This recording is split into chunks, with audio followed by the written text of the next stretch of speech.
else that we learned. I have my little checklist here. We have geometric shapes. So there are already pre-made shapes in this little guy. So if you click and hold on the rectangle and pull out to the edge, it will do a little tear off menu for you if you want to try that. Here, so rectangle, for all the shapes, you can click and release, and it will give you a dialog box that will tell you the size of what you're going to make. So if you want to make a square, you go 1 inch by 1 inch. Okay, there you go. There's a 1 inch square. You can also, if you wanted a square, so a rectangle you just pull out the way you want it. If you want a square, you hold shift while you pull it out. If you make a fabulous rectangle, you just think it's the best rectangle ever, but you want to make it a little smaller but maintain the proportions, you can hold shift and resize it, and it will stay the same length versus width proportion. Oh, so beautiful. If you pull your mouse out to the edge of the rectangle, if you want to rotate it, there's a little, you have to pull out past the corner, and there will be a little rotate arrows cursor, and you can rotate it however you want. If you hold shift, it will rotate it in 45-degree increments. Boop, boop, boop, boop, boop.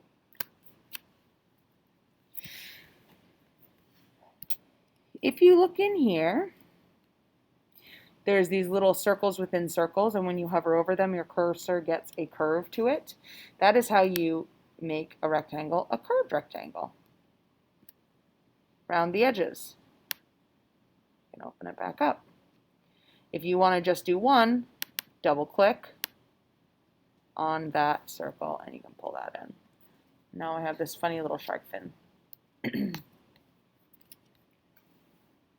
I don't really know why the rounded rectangle tool is still around, because you can just round any rectangle. So that's sort of silly, but there it is. Next is the ellipse. Ellipse is an oval, and if you click and release, you can give yourself, you want an oval that's 2 inches by 7 inches. That's big. That's a big oval. There you go. Just a little reminder here, right now my oval only has a outline. It does not have a fill. So if I was to go to my selection key, I would not be able to move this oval clicking in here, because there's nothing there. See-through. If I want to move this I need to grab it by the stroke, or I could do that, then I can grab it. This right here is our stroke and fill, and that might solve some of your problems when you start making shapes and they start looking funky. Always remember to check your fill and stroke to make sure that you have those.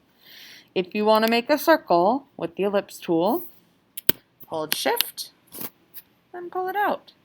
Howdy. Great.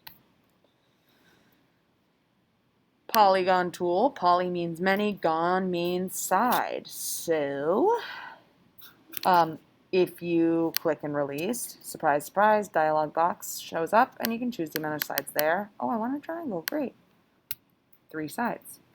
Or you can pull out your shape and then press the up and down arrows to add more sides. You notice as we get more sides, it gets closer and closer to a circle. And as we get fewer sides, it gets more gonny. So there's pentagon. If you like this pentagon, but you want to make it smaller, again, hold shift, and you can resize, and it will keep the same proportions. Same kind of thing happens with the star, but the star is even more complicated, because if you click and release, there are 2 radiuses. So one is the outer points of the star, and then the radius 2 is how deep those outer points are, so how big is the inner radius of the star. And the further those 2 get apart, the longer and spindlier the legs of your star are going to be. So say radius 2 is only 0.2 inches, we're going to have real long, skinny arms. Now, if you press the direct select, that is the selection key right next to the arrow, you're going to get all the deets on the shapes that you make. So, double clicking. So you can start changing just little things.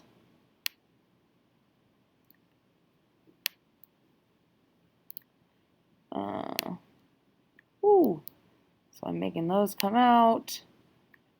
If I choose my pen tool, when I hover over existing anchor points, it says I can get rid of the anchor points. If you hold Command, you can change anchor points, or you should be able to. Yeah, there we go. Ooh, and make them even skinnier. Ah! So there, now I have something strange that maybe has never been made before. So even using the geometric shape tools, we can make sort of original looking shapes, or we can combine them, and I'll show you how to start combining shapes when we get to space. So geometric shapes, check. Blob, oh, I forgot I had that silly brush on. We don't want that. Yeah, no. Okay.